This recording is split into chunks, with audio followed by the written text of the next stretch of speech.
to drop the hammer. Thank you. Mr. Producer, and you're aware of the technology limits.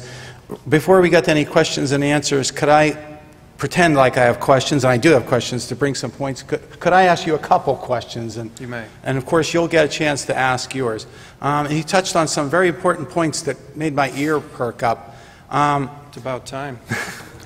Been trying to do that for years. Other than the word contempt. So it helps the court if you have access to all of the medical strategies, and that's a good thing. So thank you, doctors, for coming here. You see how important you are to what we do. This gentleman here has to pass upon the future, sometimes even guessing whether the person's lying to them and I've seen the light, or maybe even meant I've seen the light, but as soon as he saw a trigger downtown, he went right back into it. And they have an amazing job, and they have all these competing interests coming at them.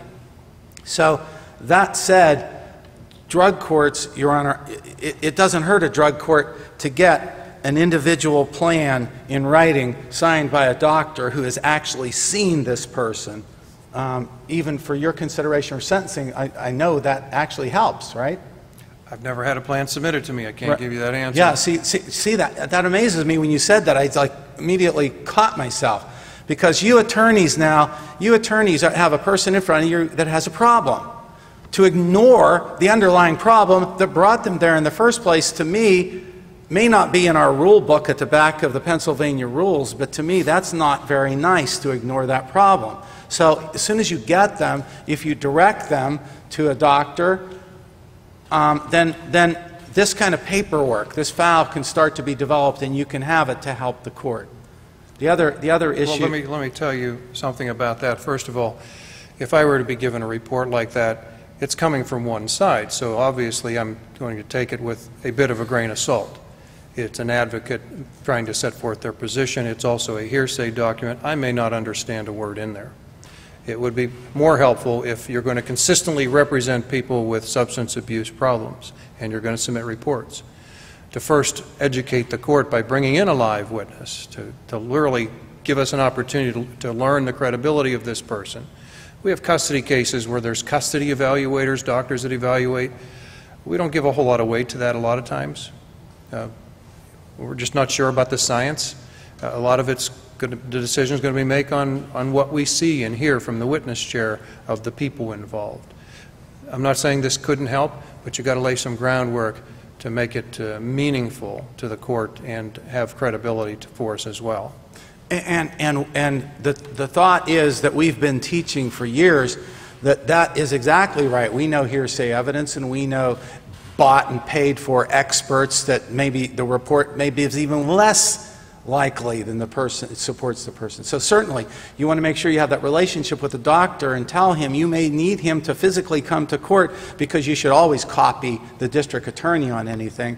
And so certainly I would definitely say, when we've been recommending this for years, that the doctor needs to be a doctor who's used to working with an attorney, who knows that he may have to stand on a witness stand someday and testify one case at a time, until the court establishes a comfort range or something like that. But sir, you have to do your job. That's your job, not the judge's, to mail something in a pretty envelope that looks like shiny and glassy and all that stuff. So again, that's where we need you doctors. And you advocates, the court's not supposed to babysit us and tell us how to try a case. They're not supposed to figure that out. That's who these people are relying on. It goes back to that scenario I said last time, when Winston Churchill somebody bragged about him being the Lion of Flanders, and he immediately said, the people in the beaches were the Lion of Flanders. I was the person who delivered its roar. Okay? The doctors give you the substance, but you have to present it and deliver it, recognizing that this is the anvil of litigation. You know, these are days now when courtrooms are not just turn over like maybe like some kind of approach where it's all just rubber stamp.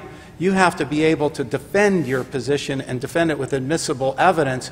But when you do that, it's funny things happen. People start to respect you as an honest person, and it starts to work. But you definitely got to give the judge the benefit of a doubt that you have to support that. You know, this isn't some story or some bought and paid for little ticket for this person. You don't do anybody any good doing that, Your Honor. I guess that was a question somehow, you know. So I guess that's a good thing to do it, assuming that some advocate on that side, Bob Cochins or somebody is going to say, this is garbage, it doesn't mean anything. You've got to go in thinking that, and it's better that way, is it not? That's right. Okay, great. So that's an important lesson. And Dr. Matta, you're sitting here, I keep looking at you because you need to know, because you're a busy doctor. You have no clue how many drug courts out there need people like you and advocates who need you to work with them so we can deliver that message. And the other next thing from that, and I'm going to aim this right at the doctor, and my pain management doctor back here too, we all know that spray paint, you know, one size fits all is not a good thing either. We need to have a doctor who has actually worked with this person, because his medical needs may vary, and they may vary over time too, correct? So again, that's that ongoing relationship. And that's the one thing I'm glad Governor Corbett now, maybe for financial reasons, is not sending people to the state penitentiary, because they do get that. And no, again, it's not meant to criticize anybody. They're desperately trying to do a job. But that one size fits all has to make a doctor's skin crawl. That this is what you do. You show up for 2 hours on Wednesday and you do that and you do this, you know. So again, it all starts with this talking and whatnot. I'm going to be quiet now and ask any of my members of the bar to please ask a decent question and let these people who are watching this learn something. Yes, sir. Judge, from your experience, do you cite any factors that either give you comfort or give you an alarm when you're sentencing an individual that's got a full diagnosis, a drug diagnosis, and a mental health? In particular, it's just maybe limited to bipolar. You see an awful lot of that. Bipolar is probably the most common, the question, excuse me. The question is whether there's anything in particular that helps the court make a decision when we have a dual diagnosis situation, a person who has a mental health condition and a substance abuse issue that overlay, specifically referring to bipolar. And bipolar is probably the most common diagnosis that we do see coming out, and I don't know why that is. Sometimes I'm suspect that, and usually we're getting that from the defendant. It's rare that I see somebody handing me a medical report saying this was my diagnosis. But typically we accept that because we know that they're on medications, and to get on medications they have to have a diagnosis and a prescription most of the time. We have no magic wand to be able to determine which is the underlying problem. If we knew the underlying problem, then we would probably focus more on that. So instead we take a shotgun approach. So the answer to you is we take a shotgun approach. Unless somebody is able to come forward with some better information in the form of medical reports or a recommendation for treatment as to which area ought to be treated. I mean, we all have people in our families that have substance abuse, but for the grace of God, there go any one of us. The next drink or the next pill could be what it takes to get us there. And as we change in life, our desires and sometimes our needs change, and our defense mechanisms leave. So it's a difficult area to really predict. Most of the time, the people we're seeing, by the time they get there, they have multiple overlays of problems between substance abuse and mental health issues and now medical issues. And I have to confess that I sentenced one fellow. His medical issues were so profound, and he needed to go to prison, and actually the county jail. I did not put him in the county jail because his medical problems were so profound that would have been a financial burden on the county. I rarely take into consideration the costs of anything, but that called for an exception. I did give him a jail sentence, but I put him on house arrest with electronic monitoring, which costs $20 a day. Waived the cost because I knew he couldn't pay for it, but that was my way of imprisoning him in his own house. But how effective that was, I don't know. I haven't seen him back yet. Anything else that you'd like to ask? Yes.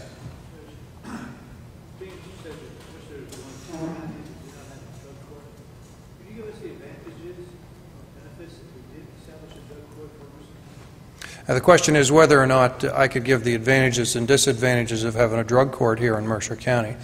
The short answer is I cannot, because I have no experience with a drug court.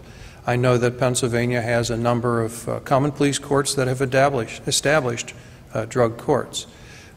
I'm not sure that our caseload warrants having a separate court devoted full-time to that, because as soon as you do that, you pull upon the resources of the district attorney's office and the public defender and other court-appointed attorneys as well.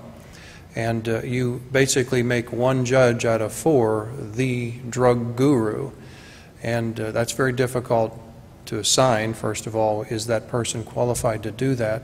In my mind, I would question that. But we have kind of spread it out among all the judges, and we have different procedural devices like ARD or petitions for disposition in lieu of trial, which is specifically designed for those who have committed a crime and claim that it's because of their addiction that it occurred, and if they were to get treatment, they could earn the dismissal of their criminal charges. Those have been around in Pennsylvania for 30 years, at least as far as I know, and are open to it. I think the difference really in drug courts from what I've seen, and it's basically what I see on TV, the live drug courts that get publicated, is that there seems to be a more personal one-on-one relationship between the judge and the defendant, and more accountability on a regular basis directly to the court as opposed to a probation or parole officer as we do in this county at least. So it could be that the mere coming into court frequently, whether it's once a month or every other week initially and then spreading it out longer as you become more successful in your treatment program, maybe that constant seeing the authority or having the threat of authority coming down on top of you, maybe that's the benefit that is coming from drug courts. But I've not seen statistics, so I do not know if there is a great benefit to that. We're certainly open to drug courts. We looked at a veterans court, which we just about established, but again, we had other ways of handling it, and it didn't seem appropriate. Any other questions? Thank you very much. Thank you for coming, Your Honor. We have a certificate, and I hope we've had some names spelled wrong, and I hope we didn't do it to a judge, but if we did, we'll fix it. How can you misspell St. John, right? I don't think we did. I'm just saying. We don't, again, tug on Superman's cape. As a segue, we have Dr. Mark Matta in the audience, and I punched him as soon as you started dual diagnosis. He is a brilliant teacher, and he's coming on right after Dr. Wrightson, and he will answer a lot of those questions for you. And Your Honor, this is the latest research on drug courts, and again, every time I hold this thing up, I say it, and I'm going to say it again. I do not agree with the conclusions these people have drawn. They basically talk about, they seem to be leaning toward legalization, and that's my opinion. That's all I'm allowed. I turned the microphone on, so it's my opinion, but my opinion is now's no time to surrender. We're close now, we're closer, and just legalizing to me is like saying I quit. So although this research is the conclusions I do not support, nor does anybody in our group support, the research is priceless though, and it probably has hundreds of bibliographies with studies and the most recent up-to-date stuff, so that you might have more information. Thank you. And then, although I have active cases in front of you, and I don't want anybody to think I'm trying to influence the result in any of them with a $6 ball hat, this is where you can give it to your son or somebody and let him wear cutting grass. We gave it to everybody. We have one for the medical division. And lastly, I want to touch upon one more quick issue, though. This thing, and you're right, alcohol is more than drugs. One of our doctors was here, and he talks about the Vivitrol injection, and you're familiar with that. The Vivitrol actually was designed for alcohol. And the alcohol, now again, Mark, I don't want to offend Mark there, because Mark, we're talking about coordinated counseling too. Only when a doctor says that might be a resource.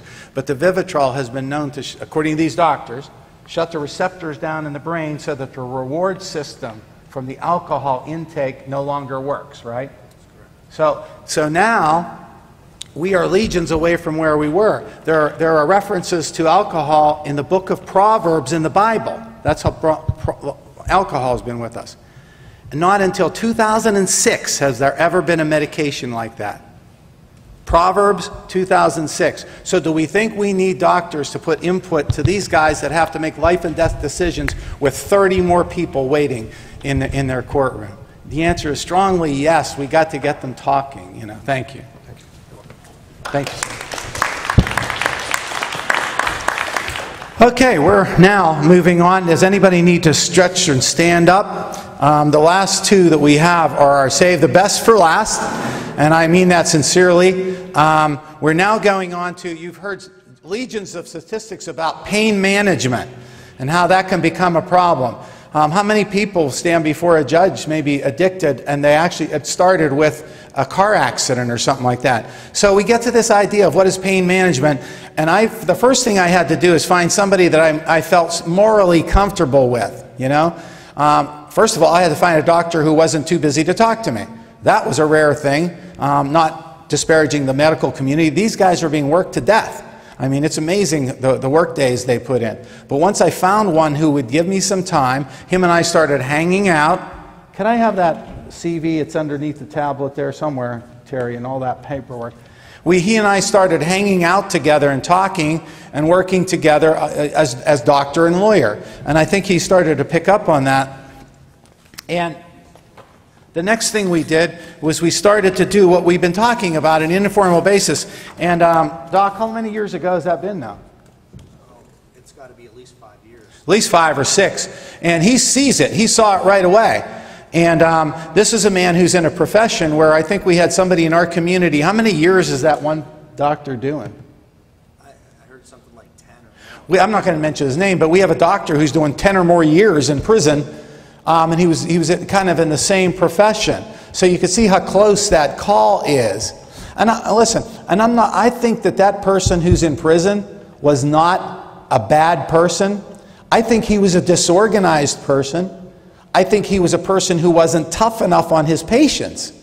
You know, we work in the professions here, and every day, you know that as attorneys, we have people coming into us upset because something didn't happen in 5 minutes or 5 days.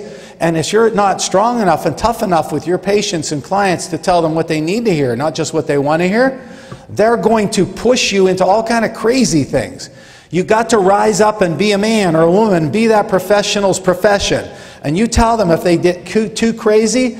I have a building. I have told clients before, some of my colleagues here can share with that, there are 24 windows and 5 doors in this building. Pick one. But you are not going to tell me how to advise you. And what you need to do is be tough on your patients that way. And I think this guy might more likely be in prison because he wasn't organized and wasn't tough enough to see that people were just draining off of him, you know. So without more, I'm going to introduce Dr. John Wrightson. His clinic is called Joshua in Newcastle. He's got I can't really read his vita. It's that long. But he's in the addiction pain management business. How many years, Doc? At least 5 going on 6. And have I described a potential problem if the tail is wagging the dog, right? And this man will tell you the tail does not wag the dog in his clinic. John Wrightson, I appreciate you coming. We need somebody to work that. Oh, we need somebody to work slides. I'll do that. I'll fill in. Well, thank you everybody for taking your Saturday afternoon off to come and listen to me speak. Hopefully I won't be putting anybody to sleep. I am an interventional pain management physician, but I also run a Suboxone clinic through my office. My goal as a pain management physician is to provide appropriate patients with the appropriate care. There are patients who do have pain. There are patients who do need treatment. It is my job as a physician to, again, screen patients appropriately and then to establish the appropriate pain management protocols. So what I'll go through today as quickly as I can is try to give you an idea of what the appropriate and proper steps are for deciding which patients are appropriate candidates for narcotic management in particular, and which patients are not, and how I in particular monitor for either kind of patient. Go ahead, Angelo. Go ahead again. So we've seen this picture once before this morning already. Again, this is the opium poppy. Okay, go ahead. And there have been problems with opioids in society across the world for centuries now, even millennium, if you will. We're not exactly sure where the first opium poppy was cultivated, but we know that it was grown for the seeds of the poppy in particular. And the white milky substance that Dr. Sullivan was referring to, again, is called meconium, and that was from the fruits of the opium plant. And opos is from the Greek word juice. Go ahead. So opioids were first used for patients as a euphoriant in religious rituals, and we see that in a bunch of different cultures. Again, the Indian culture, American Indian culture in this country was alluded to earlier with their use of certain, I guess, LSD types of medication. Again, patients in the old Greek society were provided with hemlock, and opium was mixed with the hemlock to put them quickly and painlessly to death.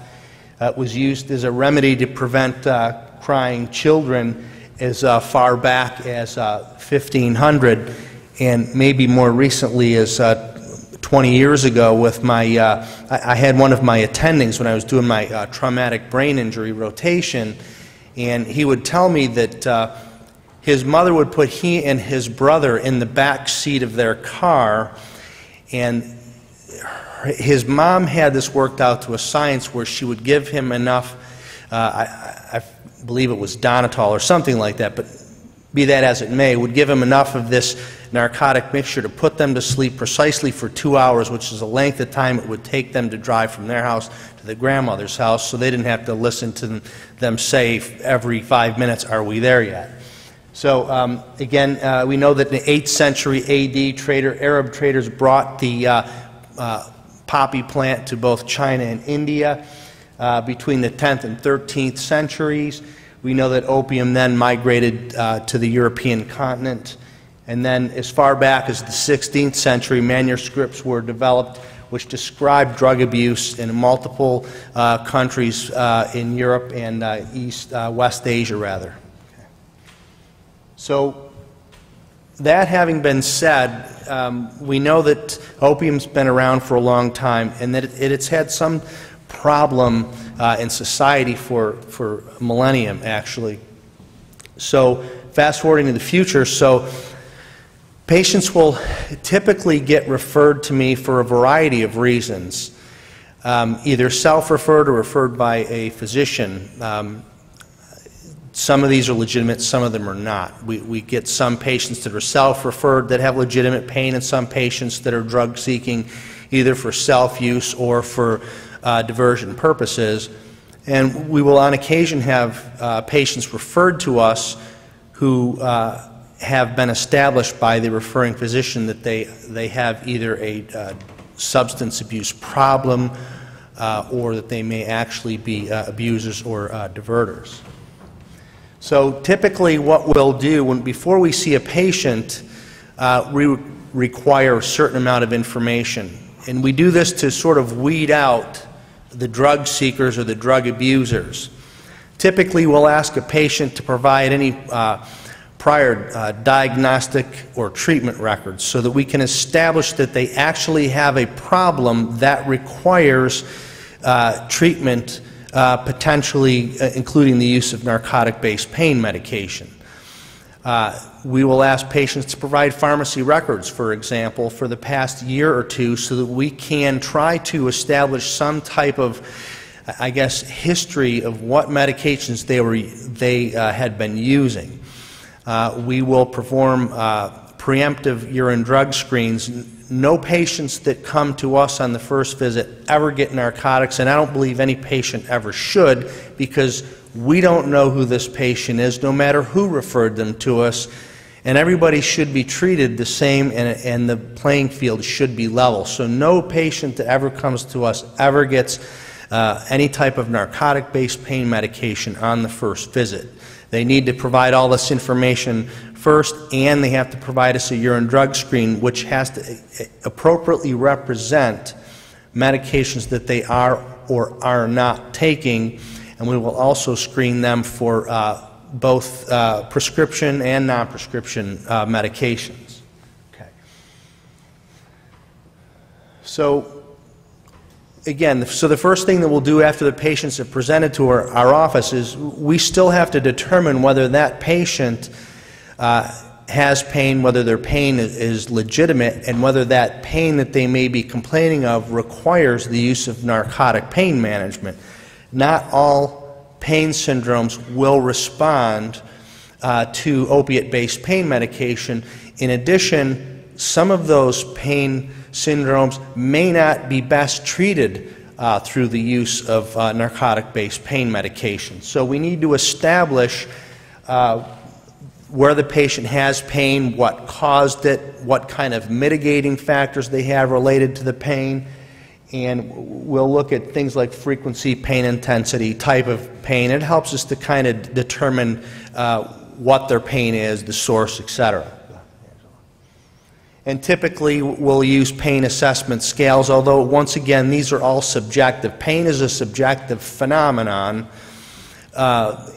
There is no way to accurately, objectively assess what a patient's pain is, because everybody's subjective characterization of their pain is different, and it's multifactorial. It's based on culture, socioeconomic status, upbringing, etc. There's a whole lot of factors that will determine a patient's ability to interact with their pain, or their perception of the pain that they have. Again, this is just another type of pain scale that we use to assess a patient's pain levels. So again, a patient will come in and we'll do an initial examination. We do a very comprehensive history and physical examination. Okay. And then after we've obtained that information from them and we have reviewed everything, we'll determine what type of pain syndrome does the patient have, what kind of impairment is their pain having upon their life and their functional status. And then we look at other issues that may be involved, because pain, like addiction, is very complicated. There are a great number of factors that will affect the patient's perception of pain and color their ability to be able to tolerate pain and to live their life with pain.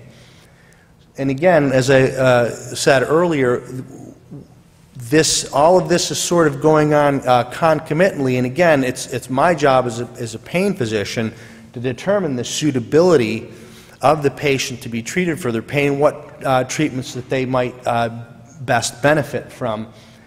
And one of the things that we look at, again, is a patient's resistance to engaging in their treatment. Over the last day or two, we've heard that some patients may come in with the perception that they're allergic to these medications. This is the only type of medication that might benefit them. For example, oxycodone. They don't want injections, they've had it, or they're scared, or they don't have any interest in surgery, or they've had physical therapy, and none of these things seem to work. Generally speaking, these patients that come in are probably going to be least influenced by what we can do for them. And again, our goals are to improve quality of life, improve function, minimize the amount of medication or interventions that we need, and to prevent drug abuse, addiction, diversion, etc. Okay. So again, this is the biopsychosocial model of pain, and it's very difficult, and when we see patients that come in with pain, these are the factors that we can see on this slide that we need to take into consideration. And like the treatment of addiction, the treatment of pain does not lend itself to a cookie cutter or a cookbook approach. Every single patient is different, and there are a lot of different factors that are included in the appropriate treatment and determining what the best treatment protocols are for that patient. So again, the other thing that we need to arrive at after all this is an appropriate diagnosis. In other words, if a patient comes in, and Dr. Matta will talk about this, but if a patient comes in and they have bipolar disorder and they don't really have anything else, they say they have pain, but their diagnosis is bipolar disorder, and this is just a readily understandable example. We're not going to treat that patient with morphine sulfate or Percocet or OxyContin. That is completely inappropriate. So even though that patient may be complaining of pain, and a lot of people with depression, one of their presenting complaints, especially in the elderly, is pain. But without any other underlying etiology for their pain, we can't just go ahead and prescribe them narcotics. And I have had to turn patients away that I couldn't find any objective evidence for their subjective complaints of pain. That's a key. If we can't find that, then we can't, as physicians, prescribe them those medications. So, and we look at prior treatment history, and we try to derive some type of pattern or diagnosis from what they've had in the past. Although I like to see that information, but I always reserve the right to either prescribe or not prescribe narcotic-based pain medication, because I'm not always sure that the person that they went to before me was on the right treatment path or algorithm for that patient, and I may want to change it. So again, we look at medical, there has to be established medical necessity, and that comes from physical diagnosis that we get after we take this extensive history and medical record review. And then from there, we want to establish a therapeutic interventional plan. And that might include, it usually should be multifactorial. When I talk to patients about how we want to make their pain better, it's also accompanied by how we want to make them more functional. Because if I'm just going to give a patient some pain medication and they're going to do the same thing that they were after, then really what is the point? We haven't improved their life any, because they're doing exactly the same thing as they were before. If I can't make a patient more comfortable, make them more functional so that they can be more active, then I'm not sure that I've really done that patient any service. So we're going to look at a great many things: therapeutic interventional injection procedures, physical modalities, whether they're home TENS unit, home traction unit, physical therapy, etc., cognitive behavioral therapy, and general psychiatric therapy is also warranted for a lot of these patients.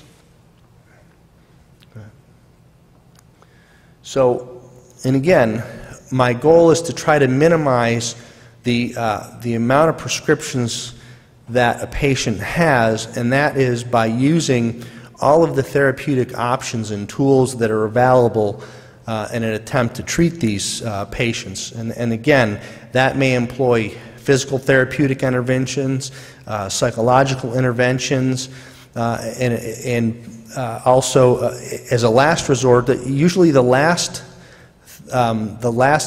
treatment leg that I like to look at is the use of medication, and on that specific treatment leg, the last medication that I want to use is always a narcotic medication. So let's say we've established that a patient is an appropriate candidate for the use of narcotic-based pain medication. The next thing that we need to do is to monitor their use of that medication. And there's a variety of things that we use to do that. Number one is a urine drug screen.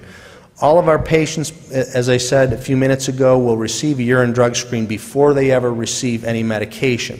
If a patient comes in and says that I haven't taken anything, and then we do the urine drug screen and they've got methadone and cocaine and heroin and all this other stuff, well, that's usually a patient that I'm not going to want to prescribe narcotics to, because they either lied to me or they're already too high to know that this stuff is in their urine, and they're probably not going to benefit from any more narcotics that maybe that I can give them. So, but let's for sake of argument, say that a patient comes in and they've established an appropriate urine drug screen, and we've established also via their treatment plan that they may be a candidate that requires some narcotic usage. That patient will initially be screened weekly or biweekly to make sure that the medication is effective, their pain levels are coming down, their function's improving, they're not having any side effects from the medication, and also to make sure that the medication is being used appropriately. In other words, they're not overusing their medication, they're not diverting it, etc. Or some patients, we've had situations where, for example, we might have prescribed hydrocodone or Vicodin for a patient, and we would do a urine drug screen that would come back, and they would have Percocet in their urine, but no hydrocodone. So we have those situations sometimes where patients will trade medications, or as it was said earlier, they'll sell their medication to get the medication that they want. So we will routinely have patients provide random urine drug screens. We don't just do that at their appointments, because patients that are experienced drug seekers, diverters, abusers, most of those people are pretty savvy. They're not going to be stupid enough to come in with a dirty urine. So they're either going to try to adulterate their urine, which most of the tests that we use now are sophisticated enough to determine whether a patient has altered their urine via checking specific gravity, whether patients use oxidants in their urine, etc. So we can almost tell the overwhelming majority of the time whether a patient has somehow altered their urine. We can use sometimes saliva drug screens too, and that will also pick up patients that have altered their urine drug screens. So, so we'll also have periods where we pick days, usually at least quarterly, where we go through our list of patients that are on medication, and we will call them in randomly.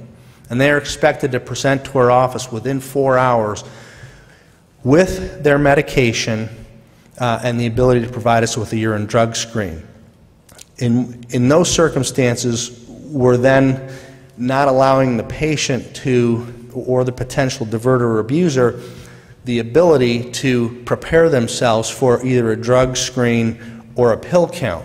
So their drug screens and their pill counts have to match up. If not, they better have a pretty good explanation as to why they don't.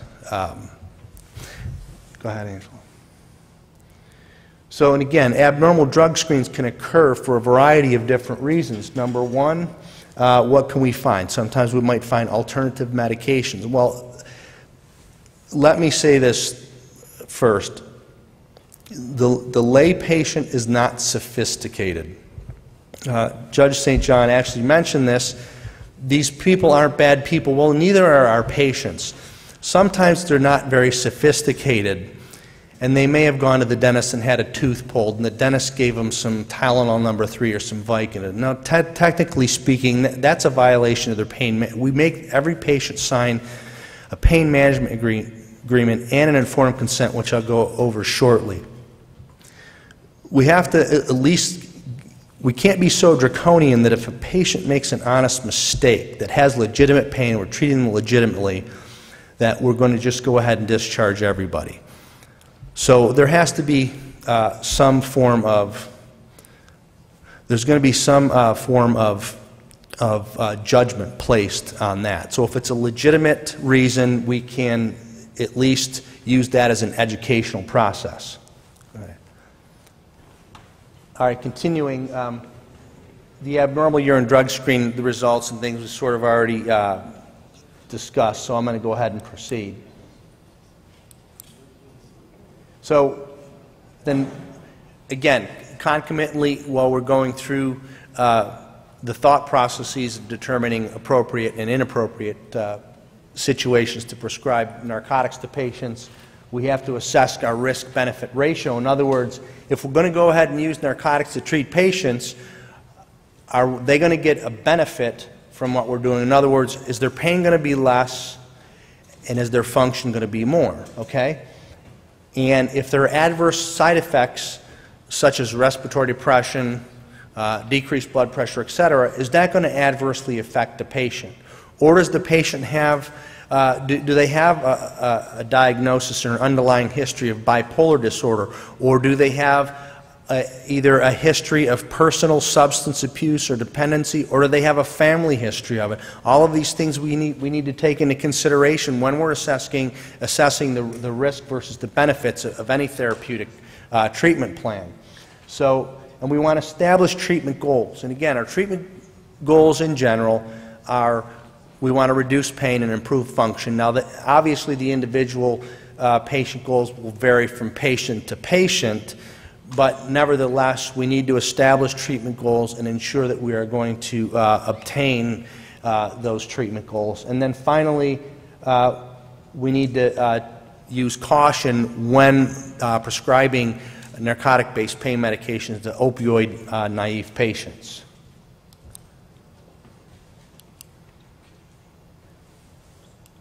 There we go. Now, the starting points with opioid-naive versus opioid-tolerant, or what we call habituated patients, are obviously very different. And the goal here is to prevent the catastrophic complication of respiratory depression and death. So the starting points are going to be much lower, and the titration protocols will be much slower with opioid-naive versus opioid-dependent patients. And our goal when using opioids for treatment is to utilize adjuvant pain medications to the extent that we can, and other treatment forms to reduce the amount of opioids that we need to use on any given patient. So, and again, just for general information, there's both short and long-acting opioids. Short-acting opioids are generally immediate-release preparations that enter the bloodstream generally through the GI tract and are immediately available, whereas long-acting or controlled or extended-release medications generally dissolve slowly, releasing the medication over a period of time. It might be 8 hours, it might be 12 hours, it might be 24 hours, and some of the longer patches it could be 48 to 72 hours, and some of the newer medications it might even be 7 days.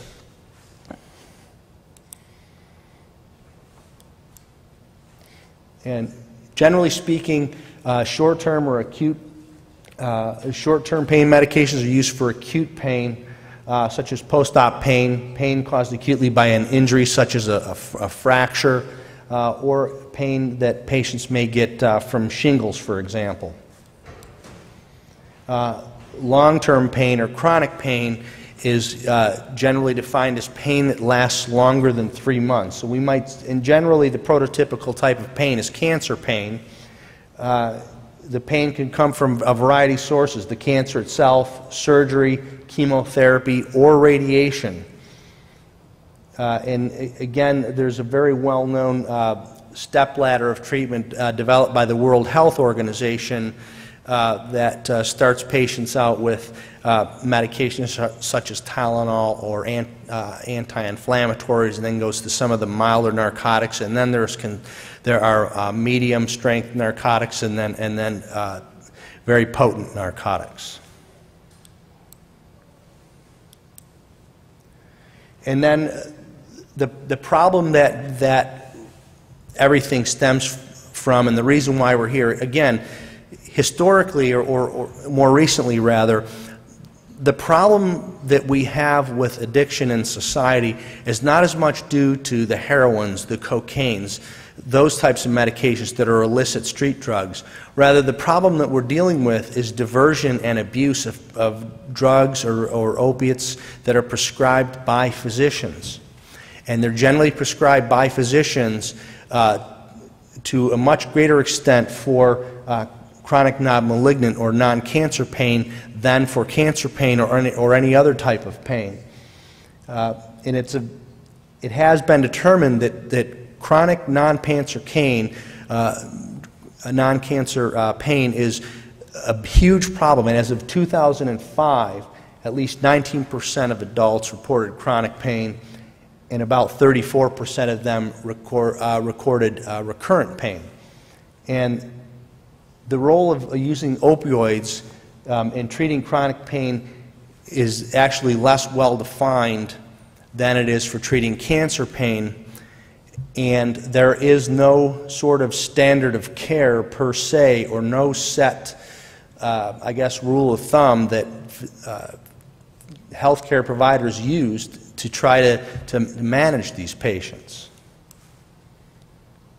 So you can develop long-term or chronic pain also from acute types of injuries. And they're injuries that may heal very, very slowly over time, or in fact may never heal.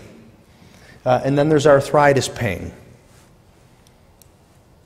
And long-term pain can be related to nerve, muscle, or bone injury. It can be caused by diabetic conditions that cause diabetic peripheral polyneuropathy. It can be due to situations where a diabetic have lost a limb, or there might even be a traumatic loss of limb that's called chronic pain or phantom limb pain in the limb that is no longer present, obviously. And then sometimes pain medications can be used for pain that doesn't respond to any other type of medication. So again, we've talked about initiating opioid-naive patients on very low doses, and opioid-tolerant patients either starting out maybe at higher doses, or if they're currently on medication, we might want to switch them to equipotent doses of medication that they're already on.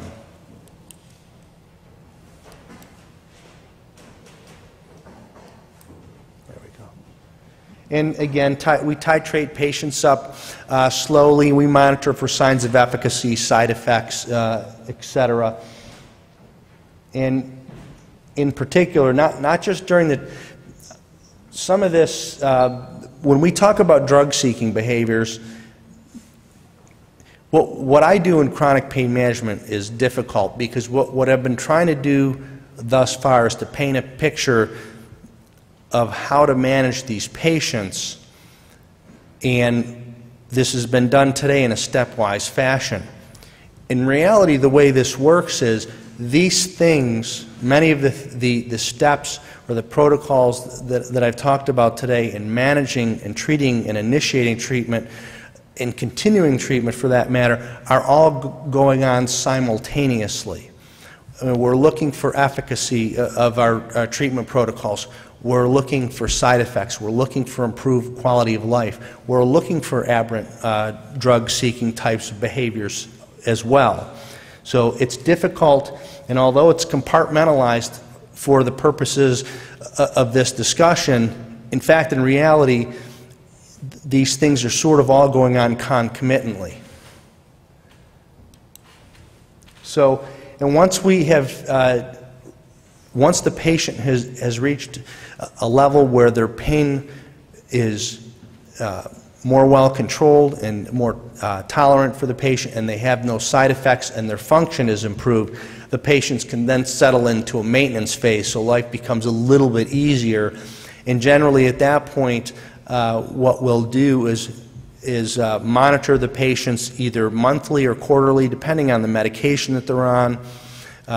And again, during any typical visit, we're going to make sure that the medication is still effectively reducing their pain, that they're still improving their function, they're still able to meet their goals, and that they're not exhibiting any type of either side effects for the medication or any other type of aberrant drug-seeking behaviors. So, and one of the things that was mentioned earlier in one of the talks is that for pure opioids, there's no ceiling effect to any of the narcotics. There's a thought that this is too much medication, that's not enough medication, etc. From a physiologic standpoint, the patients can be brought to extremely high levels of narcotic use. I was at a conference a few years ago when a case study was brought up where there was a woman, I forget exactly what her diagnosis was, but this woman was taking 3,000 milligrams of morphine per day, which is really more than enough to do open heart surgery on some patients. I mean, that in and of itself is excessive, but what it underscores is there really isn't an upper limit of where you can take these patients.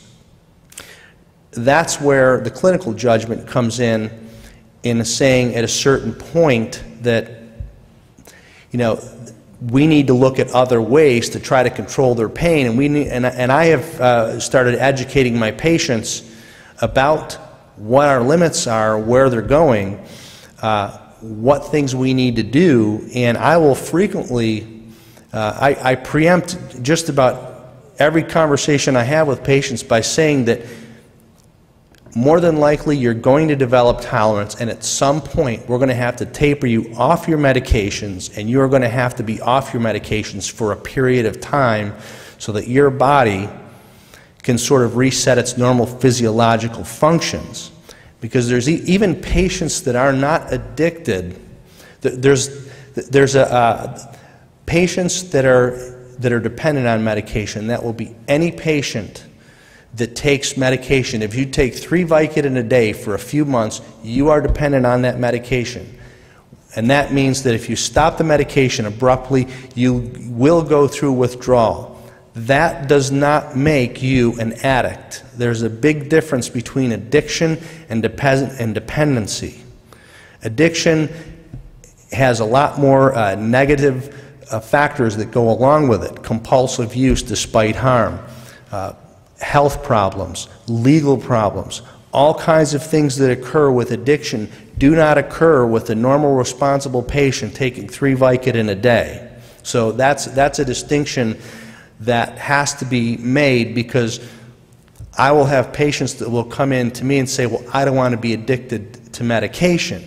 And they will think that 3 Vicodin a day will not make them addicted, but 2 OxyContin a day will.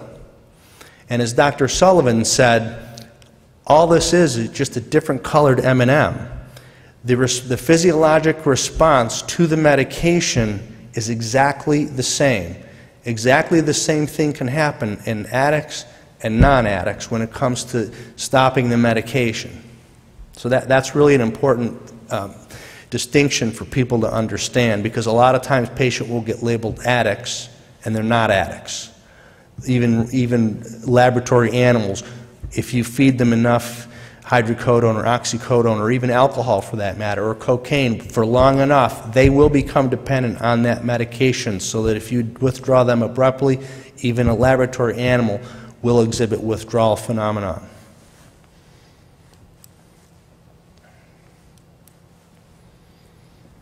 So typically in our practice we employ pain management agreements, and with these agreements in general, patients will agree to get medications from us, only us, no other physicians, for any other reason, with maybe one exception.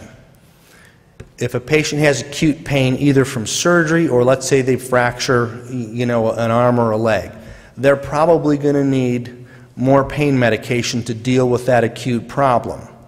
However, with our patients, typically what we make them do is, if that happens, you can't predict when you're going to have an acute gallbladder attack or an acute appendicitis and you have to have emergency surgery and you have postoperative pain. You can't predict that. Same with a fracture. You never know when you're going to be walking down in a parking lot, hit black ice, fall, and break a leg. You can't predict that.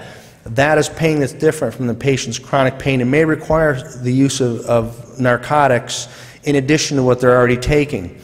That's an acceptable deviation from their standard plan. We just require that the patients communicate that with us, because if we call them in for a urine drug screen and we haven't been told that they had received medication, again, that's considered a violation of their pain management agreement.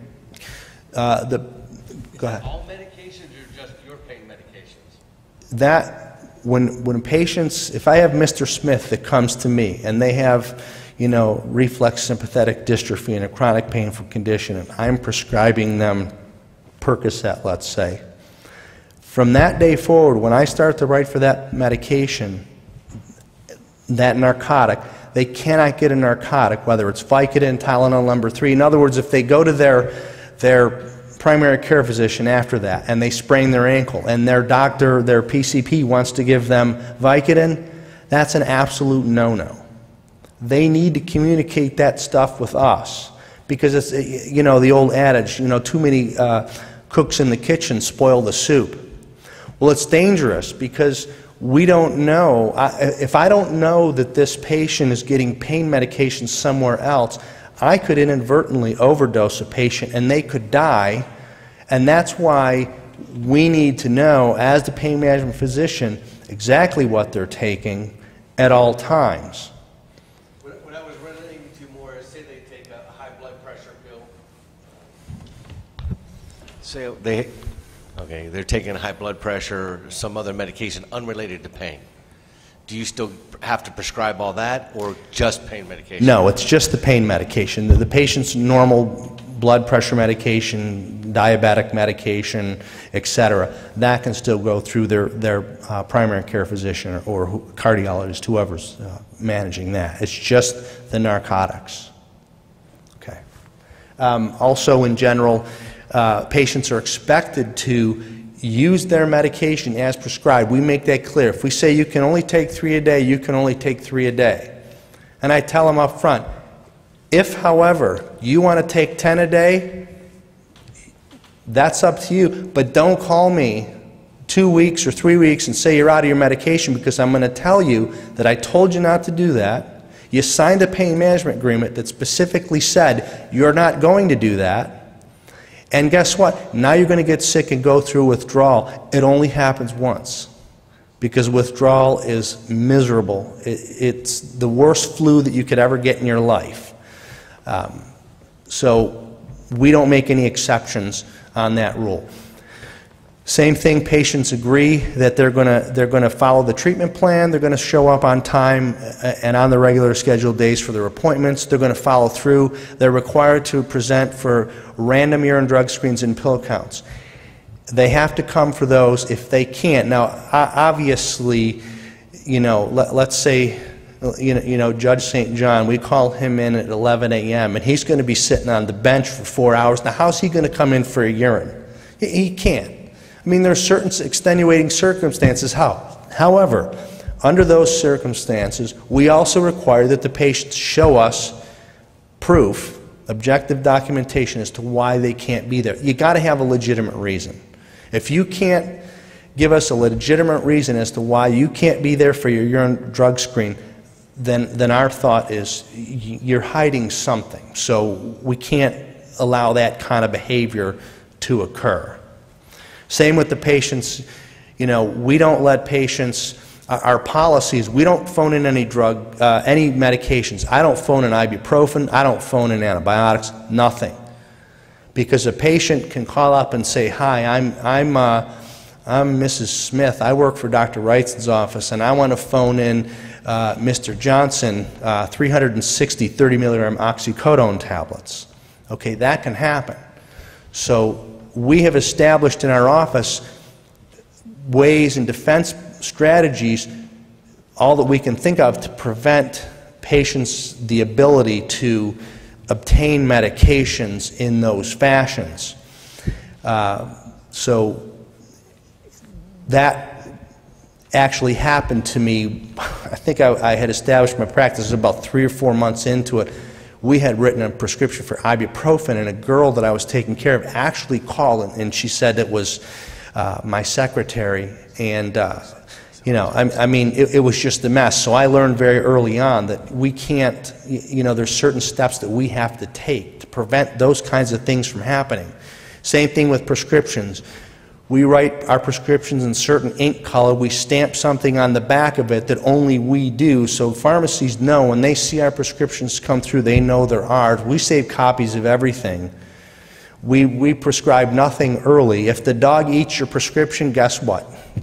I'll phone you in, or we'll send you in some clonidine, or you can come to the office and pick up your prescription of clonidine or something, or some Librium, so that you're not so sick with withdrawal. But you're not getting another Percocet until you're due after the 28th day. So we make patients responsible for their own behavior, their own attitudes. We tell them, don't put your medication in your medicine cabinet. Don't even tell your priest you're taking this medication. Put it somewhere. Nobody's going to see it. If you're going out, take only what you need. Don't take your whole bottle and put it in your purse and go to the bar, because I can't tell you how many times I've had patients come in and say, hey, I had it in my purse at the bar and somebody stole it.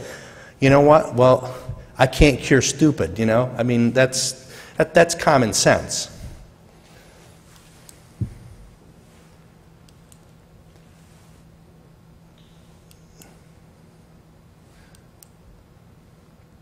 So, and again, as we're going through, we kind of alluded to much of this. We reassess every time the patient comes in, how they're doing, the effect of the medication, whether there's side effects, whether there's a potential that they may be developing addiction or substance abuse, etc., and we adjust our treatment protocols accordingly. And again, we're going to discontinue our use of medications for a variety of reasons. Lack of analgesia, otherwise known as tolerance. If a patient's on an adequate amount of pain medication, according to my standards, and I don't think that they're getting any more analgesia, one of two things: we either give them a drug-free holiday, or I might try a step at it to that, which is maybe to try a different medication to see if we can, if that will implement the efficacy of the medication. If there's untoward side effects, if we use a bunch of different medications and the side effects are intolerable to the patient, we're going to stop the medication. If we don't see a lack of functional improvement, and I said this earlier, if a patient can't start getting up out of their easy chair and stop watching Jeopardy and eating bonbons, then I have no reason to give them medication. If they can't go to the store and do their own shopping, walk down to the mailbox, get their mail, make their bed, cook a meal, if they're still sitting in the chair being a lump, I haven't done anything to improve their function, so there really isn't any efficacy to what I'm doing for that patient. And again, if we see a patient that's exhibiting abuse, addiction, or diversion, immediately that patient has their medication discontinued. And typically, in that situation, unless we know for a fact that patient is getting medication from multiple sources, and they probably have narcotics all over, we can't just cut a patient off and allow them to go through withdrawal. That's actually malpractice. Typically what we'll do is we'll give the patient options. We'll say, look, I'm going to give you 30 days of medication, but I will not give you any further medications after today. You need to go find another doctor, or the other option you have is you can go into an addiction treatment facility and you can either be detoxed or you can go into treatment. The third option is we can taper them off their medication and give them withdrawal medications such that they don't experience the symptoms of withdrawal. But those are their options at that point, because when that happens, if we know that there's some hanky-panky going on, we're not going to be any part and parcel to that. And so we're trying to eliminate the process of diversion and abuse that way. So these are just some terminology: opioid withdrawal, opioid tolerance. Again, is generally where a drug seems to lose its efficacy. Physiologic dependence, again, pretty much stated that your body becomes used to a medication, you withdraw it too quickly, you're going to become sick. Addiction, though it's very complicated definition, and I know Dr. Matta will probably get into it a little bit more than I do, so I'm going to kind of leave that to him. There's opioids, non-opioids. Non-opioids, obviously, Tylenol, anti-inflammatories. Adjuvant analgesics will include things like anticonvulsants, antidepressants, tricyclic antidepressants, etc. And signs of failed treatment will include dose escalation, lack of analgesia, no functional improvement, overt abuse, side effects, and noncompliance with treatment protocols. So again, we talked about what options to give patients, signs of drug abuse, miotic pupils, track marks on the arm from intravenous drug abuse. There's a patient that snorted a little too much cocaine that has no nasal septum. More track marks on the arm from intravenous drug abuse. These little blotchy types of areas on the arm, it's all called skin popping. So again, each patient for us signs a pain management agreement, and if we receive information that a patient is diverting medication, we have come across some patients that we know have been diverting their medication. We immediately, and they sign a pain management agreement and they initial it and they sign it that says if we feel that you're diverting or we have information that you're diverting your medication, we're going to call the state police, we're going to call the Attorney General's office, and we're going to report you.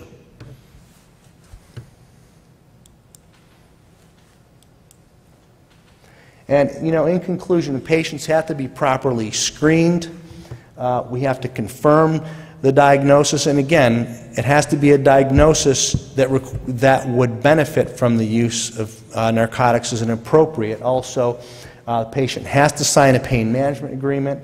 We have to do active and routine urine drug screening. We have to continually reassess the patient, and we have to understand what the limitations of our treatment are and be ready to discharge a patient if necessary.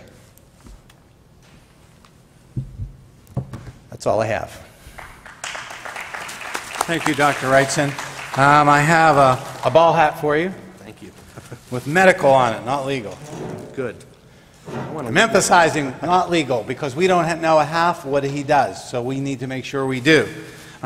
Quick question, Doctor. I noticed this client-patient management thing. Some of you attorneys would be mindful of the forms that are available. Let's suppose we get a patient and we want them to recognize that health is more important than their freedom interest. Very good idea to have their family sitting there for nothing else, for corroboration that they agreed on that strategy. We do that, okay, the networked attorneys. The other thing is, and we always run this risk because somebody may have even come in and they're just a jerk and they're going to abuse the law and abuse treatment and they're just here still using people, or else they may be like the seed that fell on the path, you know, as parables taught in Scripture, and it may sprout and start to grow, but the base was shallow, so it doesn't last too long, and they flip back to where they were, because we know we see that. Sometimes people are lying to us, sometimes people mean it but don't stick with it, and the third is some people do. So all of our contracts say that on today's date, when you became a client, or you became a patient, you acknowledge with your witnesses present that your health is more important than your legal freedom interest.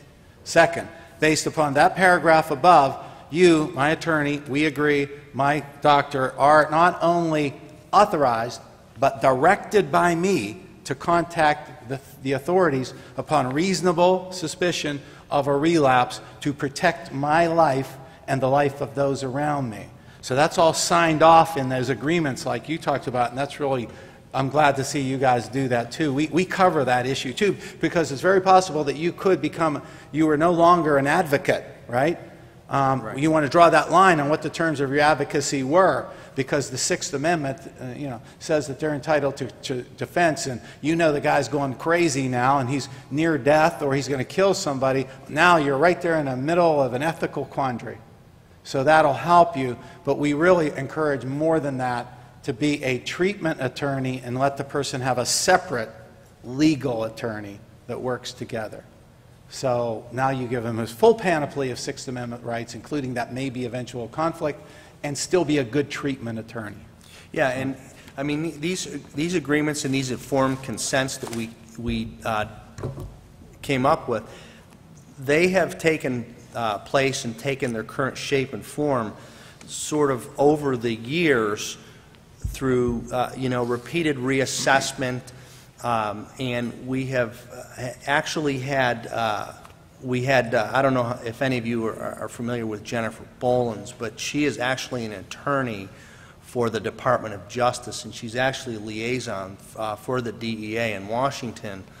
And I actually had her review our pain management agreement just to make sure that, I didn't want to do anything as a physician that may be overstepping my authority, but I also wanted to have this agreement if a problem should ever occur, particularly with diversion, that I wasn't doing anything that wasn't, legal, because obviously then these agreements would be null and void. So, one further thing, that I have had patients that refused to sign the pain management agreement, and at that point I told the patient, I said, if you're here looking for pain medications, then I can't help you. Because if we don't have a pain management agreement and informed consent in place, I will not prescribe opiate narcotics for anybody. And, again, you're empowering somebody with a loaded gun, and you need to make sure that person can handle a loaded gun and stay in that particular case. Again, Dr. Wrightson, thank you so much for coming. And it's a real pleasure to have him part of our group. He's been a part a long time. Again, thank you. Okay, our next and last speaker, and he's working the graveyard shift, not because we literally have saved the best for last, because on top of all of this now, we have tried to give you a full panoply of all known medical issues in this problem. So as I was chatting with the judge, they're struggling, drug courts or judges are struggling, or they're basically taking maybe a guess at treatment strategies and whatnot. First of all, I don't believe, according to what the doctors have told me, there is no substitute. There's absolutely no substitute for not having the latest up-to-date, within maybe hours, written, understanding, inadmissible evidence form that can't be doctored, challengeable by a litigant on the other side, like the DA in the anvil of litigation. Assuming all of that, there's no substitute for having that individual doctor work with the court and the judge within hours of the court making that decision. That's not impossible, and in fact it should and can happen. We have that happen all the time. The next level above that would be for at least the drug court judges to know all these issues out there that we talked about today, even without that case-by-case in-depth, because maybe some advocate didn't do the job, okay? Let's just suppose that happens, and the judge is sitting there, and tomorrow, and there's an attorney sitting there, and the attorney never heard of Suboxone before, okay? Let's talk about that. So right now, at the end of today, we will have about how many volumes will this thing take, probably? 5 volumes set on every known medication issue, medical issue, even though we don't have that doctor yet working with the lawyer or the court, we have the court empowered with this much information that they could listen to in a multimedia format. So, Mark, you coming here at this late hour and working to the people, the online issues and all that, is so special for us, and plus it's special for you too, because you'll have this on your shelf with all your colleagues and whatever legal opinions are there too. And that begins in, I always tell people, Dante and I many years ago said, what's the difference between a play and a movie? Well, a play, you have to do it over and over again. So he filmed my client orientation, the things I tell a client before they become a client, clear back in '94 maybe. Anyway, so we do it once, and now we can just play it so that other people, we can share it. So that's a huge benefit, and we will be donating these to every bar association that I'm in touch with, and any judges that want them, obviously, gratuitously from the nonprofit corporation. That said, Mark, could you please come to the podium so I could get you started, and you'll finish us. Mark Matta is a psychiatrist. And his Vita is also available online, and Mark's going to tell you what he does. And again, I'm not a doctor, so I'm about to probably slaughter this a little bit. But, you know, on top of all of these issues, somebody touched upon it 2 speakers ago, on top of all of these issues is that issue of, is this person self-medicating because he's got some root problems and abusing alcohol and drugs? So again, keeps coming back to that thing, how do we know? How do we know? How do we know? He is a gifted speaker. I sat through his presentation at Country Club last spring. I can't believe that's almost a year ago, huh? Back at the Country Club, we were planning that session. And Mark, I have to tell you, you and John Wrightson had me on the edge of my seat, and so did Matta Olag. I have to say, one time in like this trilogy, just so you understand how it's so important to have a team. Dr. Wrightson talked about pain management, which is a huge problem in addicted people. Mark Matta talked about people who may be self-medicating and have some huge psychiatric issues that need to be addressed, and meanwhile we're just dealing with addiction. Matta Olag, okay, very important here. We know that Suboxone used can detox a person if weaned down over time, correct? We also know that appears to be a well-used treatment strategy. When they get detoxed and they stay detoxed for about 6 or 7 days, then they would be eligible for the Vivitrol blockade, right? So think about what I just said. There's 3 medicines working together. Again, very simplification. I am not a doctor. Nothing takes the place of you being with a doctor like Mark Matta, John Wrightson, who does all these things. I'm just picking out a hypothetical patient. Okay, the person is addicted, the person is counseled, eventually somebody detoxes him and weans him down, hypothetical person. That person now, if he were clean for about 6 or 7 days, could be administered another medication in the judgment of the doctor, okay, which would blockade, it's not addicting, from what I understand the doctors taught me, and it will shut the receptors down in the brain so that they're now totally abstinent, okay? Simplification, I know. Okay, just stay focused on my simple person here.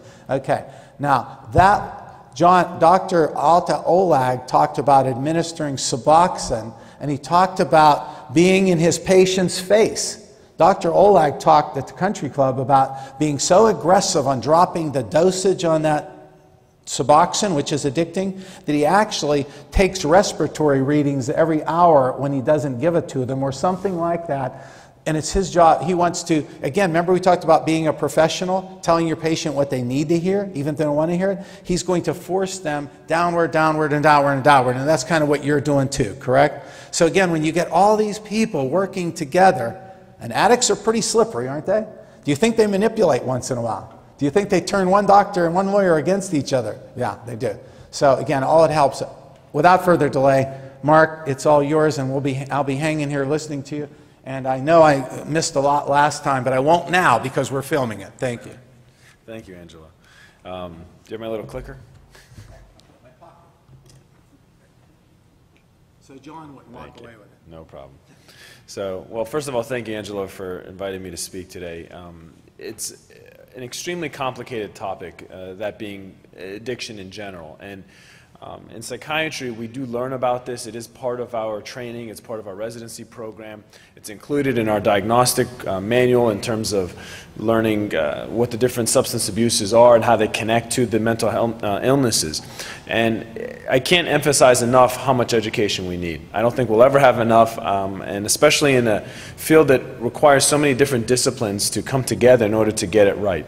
We are very far from getting it right, but I think the education that we're going with will hopefully lead us in the right direction. So a little bit about my background. I'm a board-certified psychiatrist in Newcastle. I'm not an addiction specialist, but we see so much overlap between mental illness and substance abuse. Somebody alluded to the fact of a dual diagnosis. That's what we mean when we say dual diagnosis. We say that there's a mental illness component and there's also a substance abuse component. So I have a private practice in Newcastle. I'm also the medical director of the Human Services Community Mental Health Clinic in Newcastle. And I'm also on staff at Jameson Hospital and provide a lot of services there in different contexts. So without further ado, I appreciate you guys staying here for what Angelo reported as the graveyard shift. I'll be as quick as possible so that everyone can get home on this Saturday afternoon. Real quick, a little cartoon to start off with. There's a doctor treating a patient. He says, look, you've got to stop thinking that one little pill is going to solve all your problems. You need to take at least 4 twice a day. And the reason I put this in is because we're kind of in a quick fix society here. And we feel like the more medications we take, the better we're going to be. We have this linear sort of get better quick and this is how you do it type of thing. And medicine is far, far from that. But it's almost comical, the fact that now we're actually joking around with that type of mentality. But we have to educate our clients, we have to educate our patients that, you know what, it's not an easy road. It's not a simple road. It's anything but that. In medicine we say it's not black and white, it's gray. Well, I say that psychiatry is camouflaged. Psychiatry is hidden behind psychosis, it's hidden behind substance abuse, it's hidden behind dementia, malingering, and a bunch of other different types of things. And I use the analogy of a dangerous dance, because that's exactly what substance abuse and mental illness are. They dance together in this intricate phenomenon that is very, very dangerous. So the question that we're going to pose is, does mental illness predispose somebody to an addiction? The answer to that question is, on a simple level, yes, it can. Now, the World Health Organization suggests that nearly half of the world's population may suffer from a mental illness. And you may say to yourself, that's an extremely high amount. Is it really that half the world is suffering from some sort of mental illness?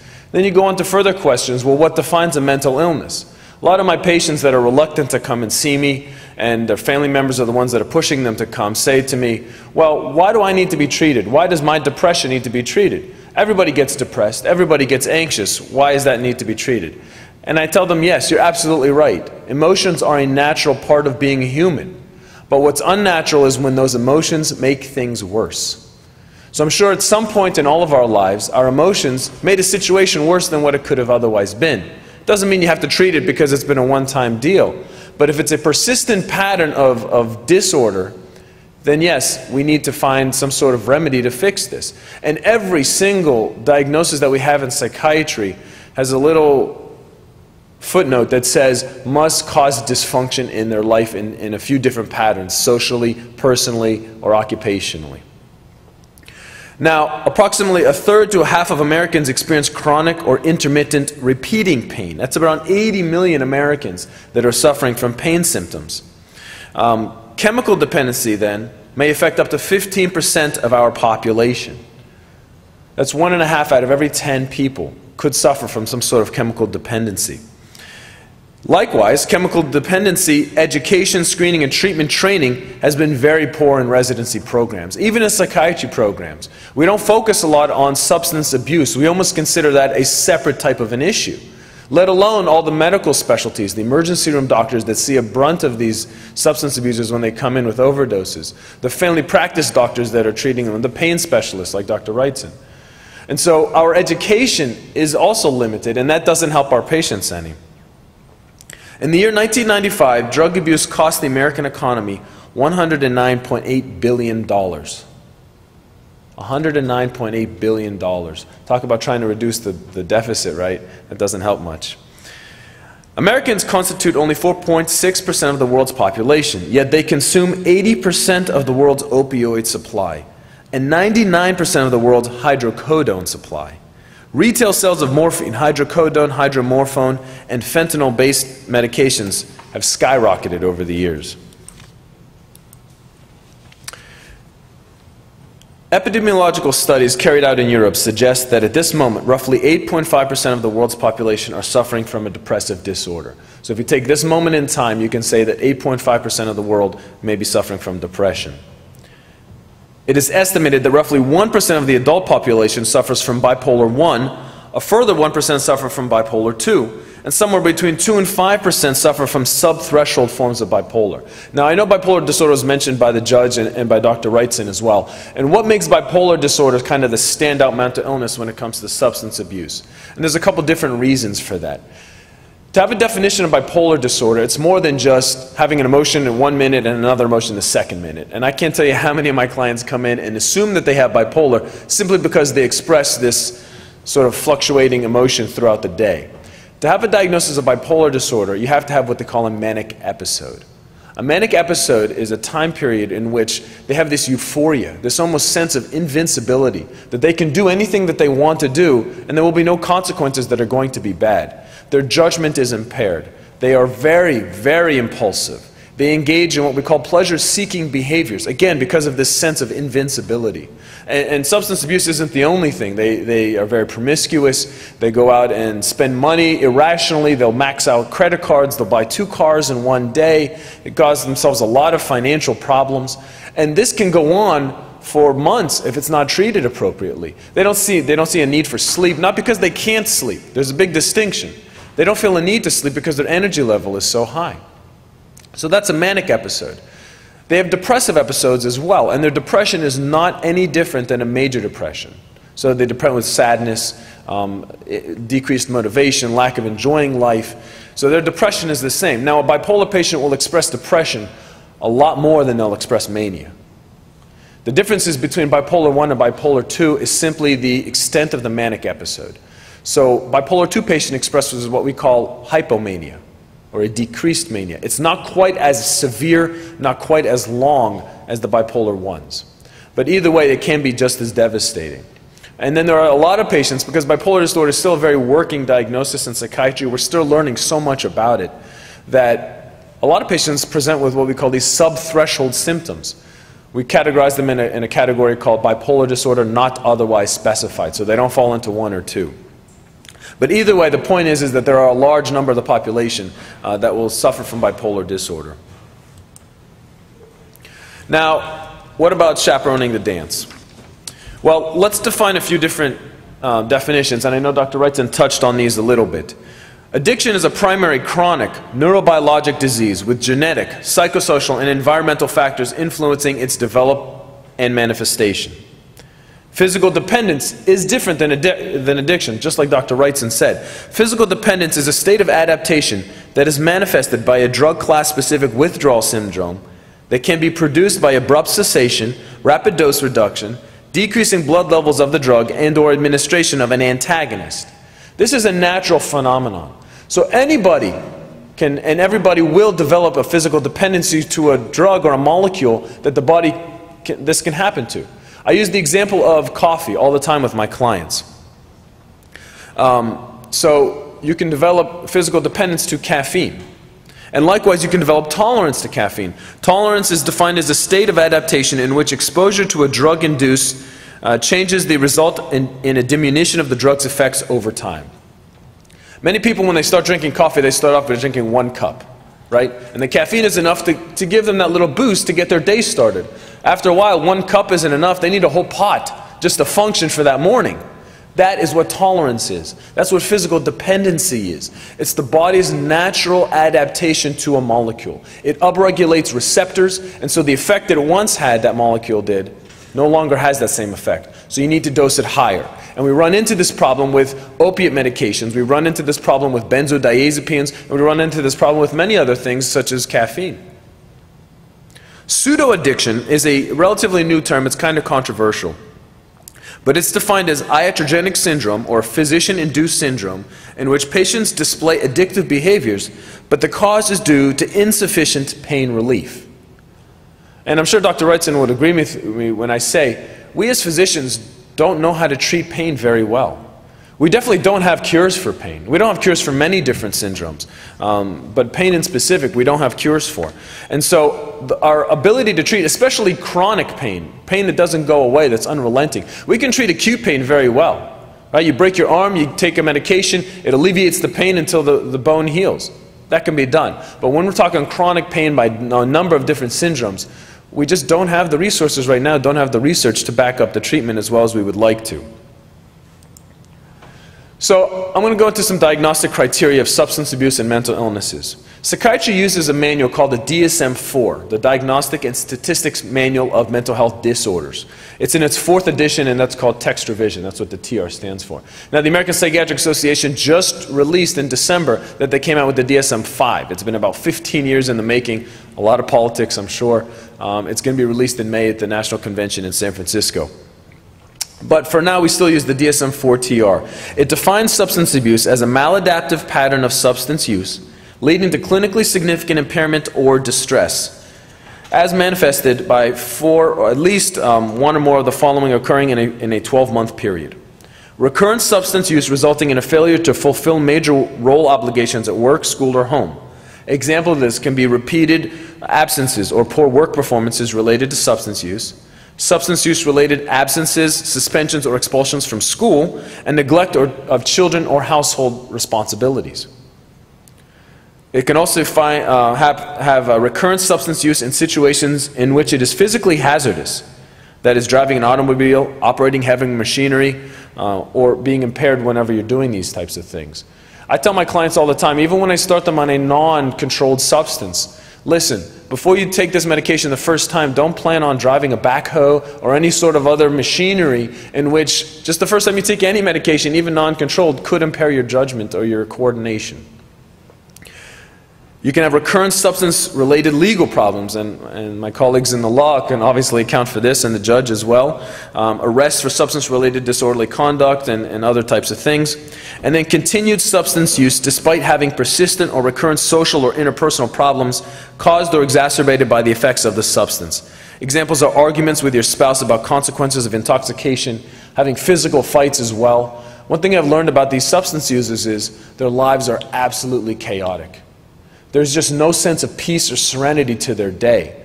They're focused on one thing and one thing only, and that's using. They justify and rationalize every type of behavior that they do, and they just cause problems that ripple throughout every facet of their life. And again, if you have a one-time incident, it doesn't mean you have a substance abuse disorder. If you notice here, it says you have to have recurrent patterns of these behaviors, and that's what defines substance usage. Now, if you noticed, I didn't use the word addiction anywhere in that definition. Well, that's because the DSM does not recognize addiction per se as the problem.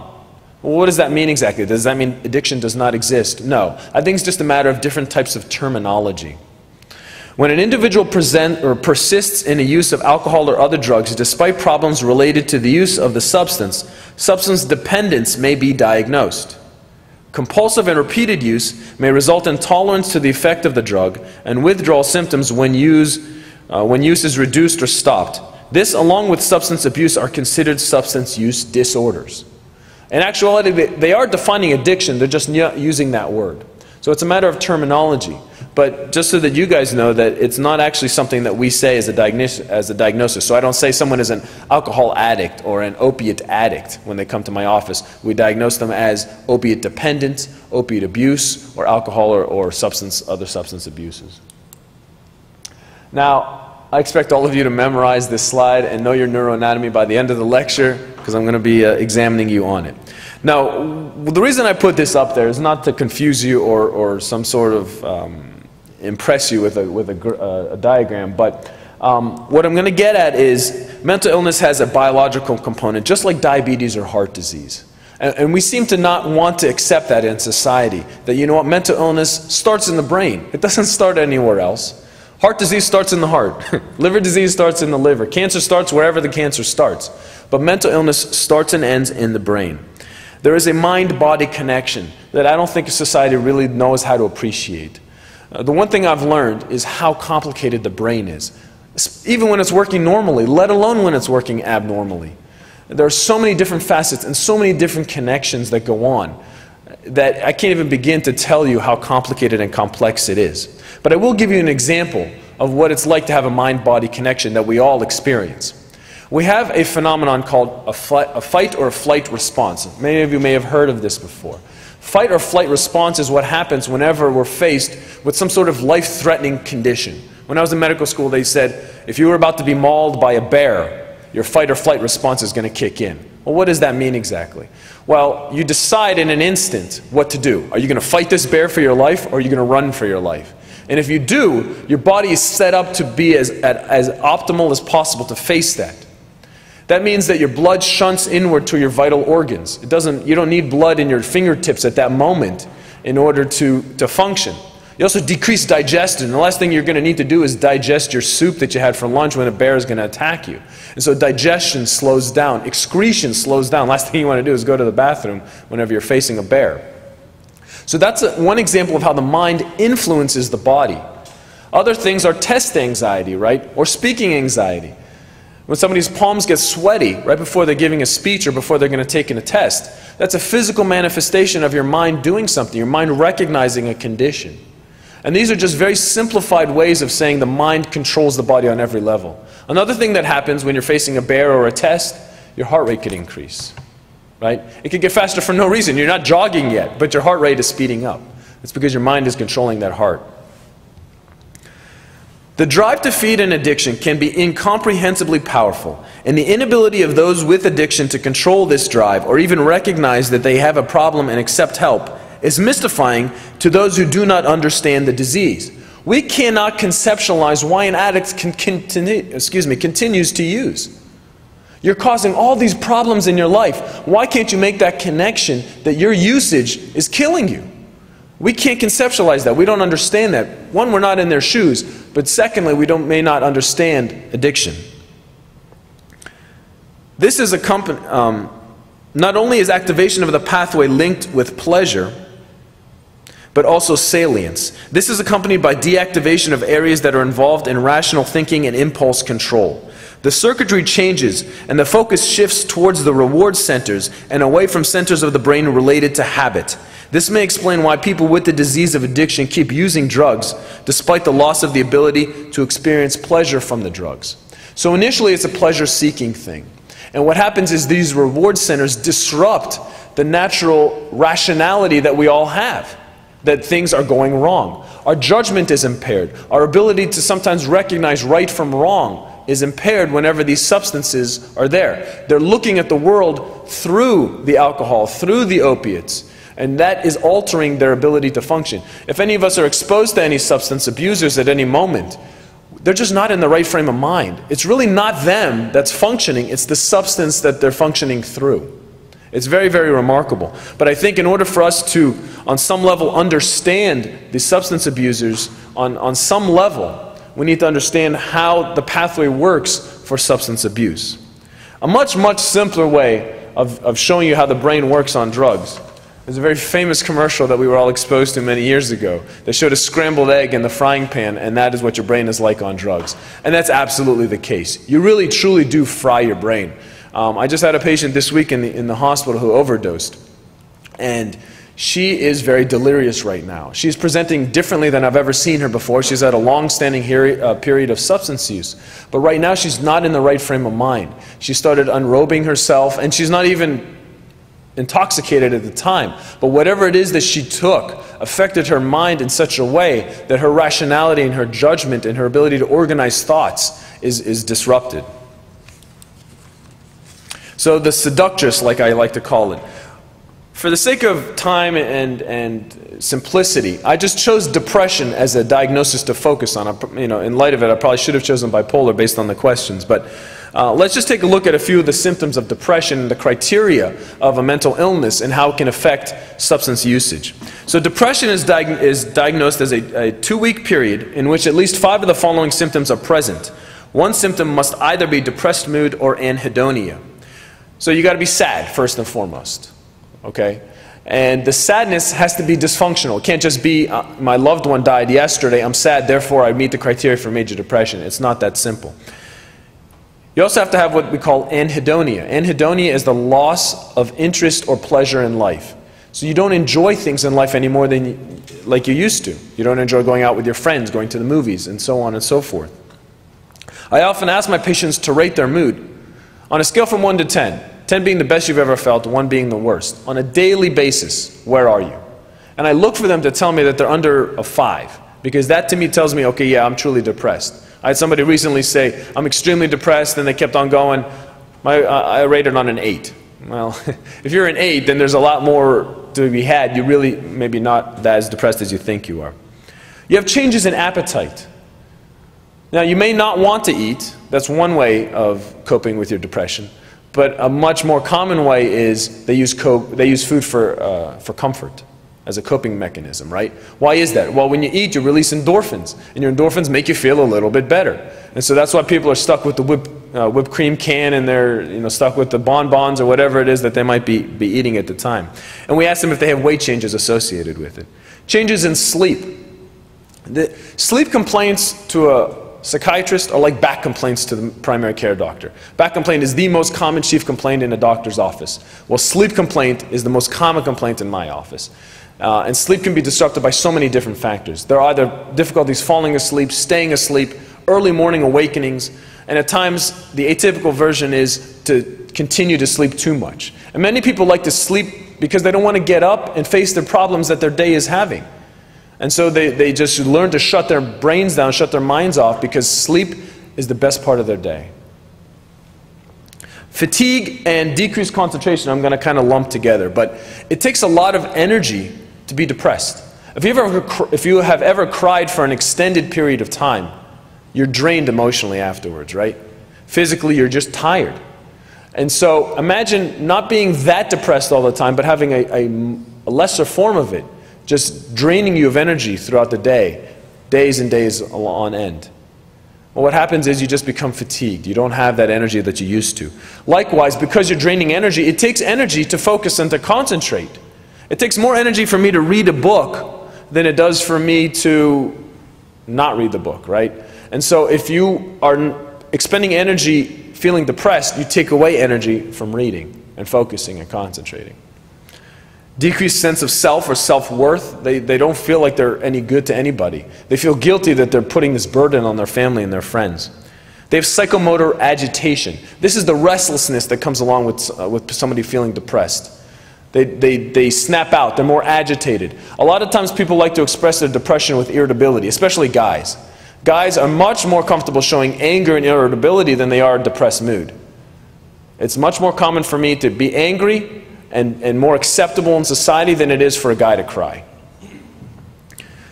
Finally, you can have suicidal thoughts, and that's sort of the most major symptom of all, and the one that we have to watch out for the most. So who are the other couples at the dance? 52% of patients with pain in pain clinics reported also having depression. 38% of patients with pain in psychiatric clinics have depression. 56% of patients with pain in orthopedic or rheumatologic clinics have depression. 85% of patients with pain in dental clinics have depression. And I really can't understand this too much. I have two brothers that are dentists. They don't depress me that much, but something about going to the dentist just depresses people. I'm not sure what it is, but for them to have more depression than somebody in a psychiatrist's office is always fascinating to me. But that's what the numbers are showing. 13% of patients with pain in OBGYN clinics have depression, and 27% of patients with pain in primary care clinics have depression. Pain patients are more likely to be depressed than patients without pain, and that the presence of pain may obscure the detection and the treatment of depression, thus placing these vulnerable patients at heightened risk for suicide. I use the example of the headache. When you have a headache, you can't tolerate anything more, right? You don't want to deal with your spouse, you don't want to deal with the kids, you don't want to deal with the money. You have a headache, all you're focusing on is that headache. Well, imagine if you're depressed. If you're depressed, the last thing you want is a headache, right? Because that headache seems like it's much more profound when you're depressed than when you're not depressed. Likewise, if you have chronic pain and you're depressed, your ability to tolerate and to handle that chronic pain is diminished. You have less of an ability to handle it. You know, when my patients come back to my office and they tell me that their antidepressants are working, they tell me they work because they can tolerate their stressors better. And so it's the same way. If you're already in pain, you're depressed because you're in pain. If you're already depressed, you can't handle your pain anymore. So they definitely go hand in hand. So the dirty dance. Mental illness, chronic pain, and opiate dependence. In a recent study of 123 patients entering an inpatient treatment facility for comorbid pain and opiate addiction, the mean Beck Depression Inventory, which is a scale that we sometimes use to assess depression, the score was very high, was in a severely depressed range in that group. Patients with opiate dependence and comorbid pain were 1.77 times more likely to have a psychiatric illness. Dramatic increases in fatal poisonings also occurred. They tripled from 4,000 in 1999 to 13,800 in 2006. And I'm kind of going to go back and forth between intended suicide and unintended suicides, because there's a huge overlap between them, and a lot of times we really don't know what's going on in their minds. But some of these statistics are extremely bothersome and disheartening. From 2005 to 2007, there was a 30% increase in ER visits for drug-related suicide attempts and an overall 55% increase in opioid-related attempts. Why suicide? I mean, what is it about suicide that drives these patients towards attempting it?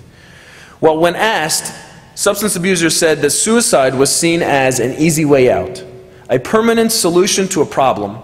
It was related to hopelessness. It was related to relationship issues. It was the only option. And it was an escape from their emotional pain.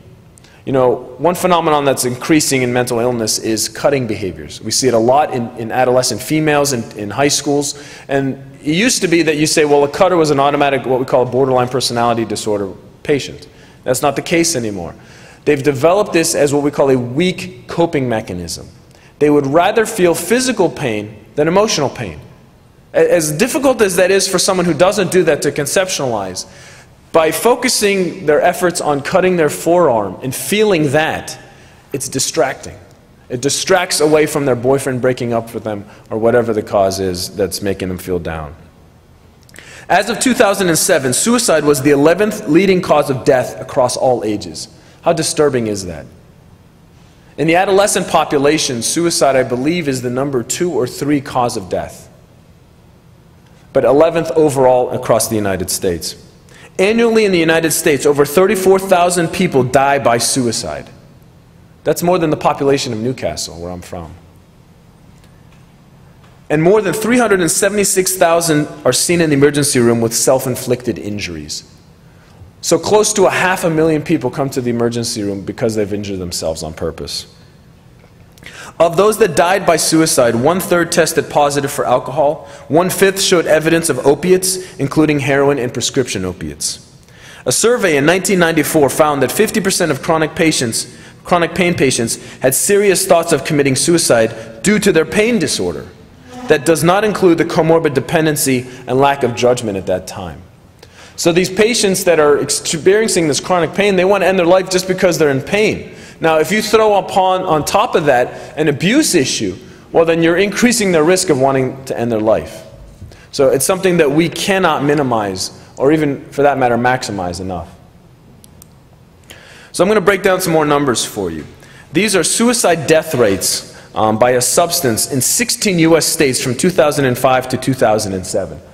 What you see here is 79% of them died because of prescription drug overdoses. So 8 out of every 10 suicides were because of a prescription drug overdose. Suicide, via overdose was done by prescription medications. 10% were over-the-counter medications. 6% were other specified substances. This statistic fascinated me right here. 2% of street or recreational drugs, only 2% were responsible for overdoses or death by overdose. So we're talking about cocaine, heroin, and ecstasy, and these other medications that only cause 2% of overdose deaths compared to 80% by prescription medications. 2% were unknown and 1% was due to alcohol. It's very difficult to actually end your life by drinking too much. Now, these are the rates of unintentional drug overdoses over the years. What you see here is from 1970 to about 1990. The rate stayed relatively the same. There wasn't a huge increase. From 1990 onwards, not a single year had less unintentional deaths than the year before. So every single year had more unintentional deaths than the previous year. Excuse me, if you break that down further as to what substances were caused, you see here, deaths by heroin remained about the same for the last 10 years. Death by cocaine did increase. And that's because it's a lot easier to kill yourself with cocaine. Cocaine attacks the coronary arteries, causes spasms that can cause heart attacks, and that can lead to their death very easily. So when a cocaine overdose comes into the emergency room on my psych unit, then I say to myself, my ears prick up, make sure that cardiac-wise they're healthy so that they don't somehow die overnight. But here's the bothersome statistic, is the opiate analgesic death rate, which at the end of 2007 was still trending upwards. So it is a truly a real phenomenon that, again, we cannot minimize enough, or maximize enough, I'm sorry. All right, about 3.4 out of 1,000 infants born in a hospital in 2009 suffered from a type of drug withdrawal commonly seen in the babies of pregnant women who abuse narcotic pain medications. That's over 13,500 infants per year, or one drug-addicted baby born every hour. So not only are these patients using the drugs, it's having cascading effects. It's affecting their fetal development and affecting their unborn child. Many of these people are in the Medicaid system. And so the cost to Medicaid was $720 million in 2009. Again, we're trying to reduce the budget, right? This doesn't help. The number of pregnant women who have abused opiates increased fivefold from 2000 to 2009. Some mothers are addicts when they become pregnant, and they're simply unable to quit. We see this a lot with smokers. Smokers become pregnant, and many of them know that smoking is going to affect their child's development. But they can't seem to stop for whatever reason it is, and so they'll continue to smoke through their pregnancy. Well, imagine trying to get off of opiates in that time period. You know, using is a very selfish thing in the beginning, and then they become stuck with it because they can't find ways of stopping it. While even their unborn child's development is not enough of a reason for them to stop. The CDC, which is the Center for Disease Control, researchers reported that the prevalence of drug use among pregnant women hasn't changed since 2000. So the numbers are about the same. But what has changed are the types of drugs that the women use. So I said that the number of pregnant women who abuse opiates have risen 5 times. So they're replacing opiates from some other drug that they could have otherwise been addicted to, cocaine or other types of street drugs, or alcohol for that matter. So the type of substance that's affecting the fetal development is what's changing. Babies are born with lower birth rates and are at a higher risk for death. And physicians must use techniques such as methadone to detox the newborn infant when they're born, which is really truly a tragedy. In Florida, the number of babies with withdrawal syndromes soared from 354 in 2006 to 1,374 in 2010, according to the Florida Agency for Healthcare Administrators. Another cartoon. Any objection to experimenting with Class A drugs? You're supposed to just say no, right? The reason I put this slide up there is because that's kind of the manipulation that these substance abusers use. They tell you what you want to hear, and you're trained to say, well, I shouldn't use, but he's asking me it in a different way. And you know, there's a lot of peer pressure out there, not just for the adolescents, but for the adults as well. And how often have we heard of people who never had a substance abuse history, they go in for their pain treatment, and they become addicted. Now, it's not just as simple as, well, my doctor caused my pain addiction because he prescribed me opiates. No, no, no, no, no. There are many other factors that can lead up to it. We already said that mental illness could predispose them. Well, perhaps the effect that the drug has on them biologically, and something I meant to talk about with the brain slide up there, but the effect on them biologically may be different. They may have some sort of an effect that they like so much, and that, you know what, not only is my pain feeling better, but I actually feel better emotionally too. And they start taking the medication because they make that one-to-one comparison, like we said on that first slide. If I take this, I feel better. Therefore, if I take more of it, I should feel even more better. And that's the linear relationship that has. So who might want to go to the dance? Risk factors for developing addiction. Obviously, if you have a personal history of drug or alcohol abuse, that's the highest risk factor. So there's a high likelihood that you could become dependent on that again if you've already had a history of it. Family history of addiction. And this is a point I want to emphasize a little bit more. A lot of people say, well, alcoholism is genetic, and therefore I'm going to be an alcoholic, so what's the use in fighting it? That's a ridiculous way of thinking. What happens, we believe, is that genetically, you're made up of your mother and your father.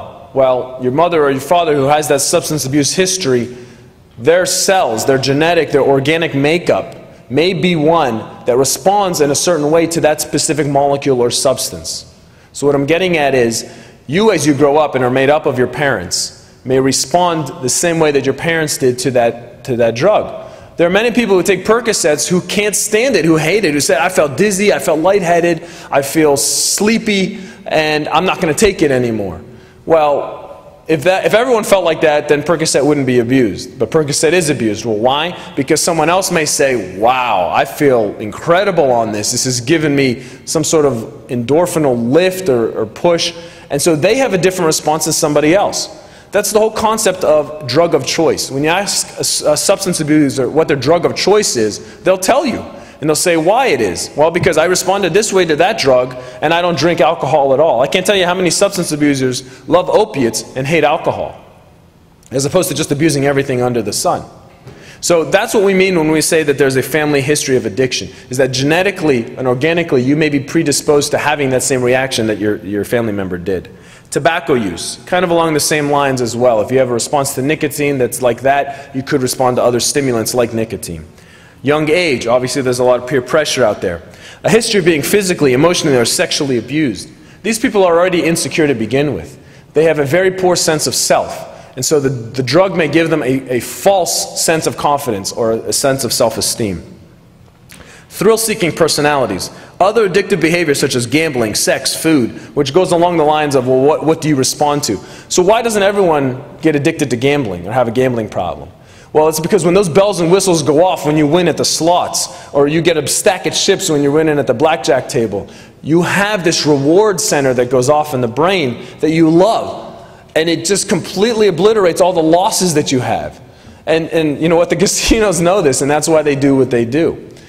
But it's the same way with substance usage too. You take a little bit, you get a reward. That's why when the drug abusers offer you that first hit for free, they know that if you have a positive response, you're going to come back and buy a lot more from them later.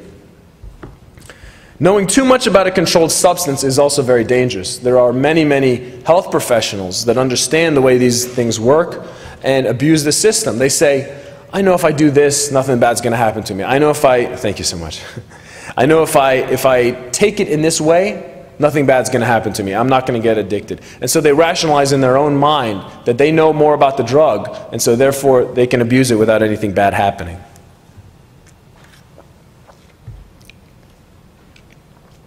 One red flag that goes up in my mind is when somebody requests specific medications of abuse. Listen, doc, this is the only thing that works for me. I can't be on anything else. Why won't you listen to me? I know myself better than you do. I know my body. This is all that works. I don't want anything else. I'm not going to consider anything else. Well, come on. You know, when they do that, that ding, ding, ding, there's no way he's getting it because there's some other motive behind it. Unwillingness to accept non-opiate adjuncts. You know, when I have an issue in psychiatry with benzodiazepines. A lot of people come in and they love to abuse their Xanax and their Klonopins and their Valiums, and they tell me that's the only thing that works for them. Well, I'll tell you, you know what? The research tells us there are other medications that over time will work as effectively as the Xanax, but they don't want to consider it. They don't want to hear it. Oh, I've tried this. Well, have you really truly tried it? Are you going through all the different therapeutic options that we have? And the answer is always no. History of doctor shopping, and we see this a lot. Unfortunately, we don't have as good a communication between the fields as we would like. As Dr. Wrightson alluded to it, when you go to your primary care physician and you broke your arm, you know, he may not know that you're seeing the pain specialist, and the pain specialist definitely doesn't know that you went to the primary doctor for your broken arm. And so we do need to continue to communicate more, not only with the doctors, but again with the entire system. So who might want to dance the last dance, or the risk factors for suicide? Well, the highest risk factor category is elderly, Caucasian, widowed males. These are the ones that are at the highest risk of actually completing suicide. It's because they find themselves being alone, they've been married for many years, and they just say, you know what, life isn't worth living anymore. I'm going to die in the next 10 years anyway. I might as well take matters into my own hands. Anyone over the age of 45, females, history of alcohol dependence. The most accurate predictor of someone that's going to continue to attempt suicide or complete it are those people that have attempted suicide in the past. Now, females will attempt suicide more often than males, but males will complete suicide more often than females. And males use very, very violent methods. They'll use gunshots to the head. They'll use drive their truck into a locomotive. You know, these very, very violent means. Women use less violent means, overdosing, cutting behaviors, you know, things like that. Other lesser factors include poor social supports, being unemployed, being divorced, or having a chronic illness. So how do you screen people for substance usage? Well, there's a number of different things. The initial patient encounter presents an opportunity to screen for chemical dependence, vulnerability, psychiatric pathology, discuss treatment philosophy, and to assess compatibility. That's the best option we have, is when they first present in our office, you're establishing that rapport, make them trust you, but also look behind the veil of what they're presenting with to see whether or not there's an issue going on. Most commonly used is this CAGE screening, or this CAGE questionnaire. It's meant for alcoholism, but it can be used for substance abuse as well. The C stands for, do you ever feel the need to cut back on your usage? The A stands for, are you annoyed if people question you about how often you're using or drinking? Do you feel guilty that you use too much? That's the G. And do you need an eye opener in the morning? That's the E. Do you need an eye opener to kind of get yourself going? Other ones include the SOAP, which is the Screener and Opioid Assessment for Patients with Pain. This is a 24-item questionnaire. The answers are scaled on a 5-point scale. The higher the value, the more likely you are to be an abuser of pain medications. There's also the Opioid Risk Tool, Current Opioid Misuse Measure, the Beck Depression Inventory. But the one thing we need to know is that no single instrument is going to give you an answer like your own intuition and your own training. They often tell us in our training, trust your training. Trust the way that you were taught to look at these things. Don't ever trust the lab value to diagnose anything. Make sure you use your best clinical judgment. What happens if you have a positive screen or you suspect someone is a substance abuser? What can you do? Well, they should have a referral to a behavioral health specialist for co-treatment. The patient with suicidal ideation may require inpatient treatment depending on the severity of their symptoms. And utilize the different resources available. You know, the government does allocate tons of funding to different counties for different programs. Now, I come from Lawrence County, and so we have a Lawrence County Crisis Center, and that's their number right there. It's available 24 hours a day, 7 days a week. A crisis member is on call, and they go to the home or to the place of crisis. They assess the situation.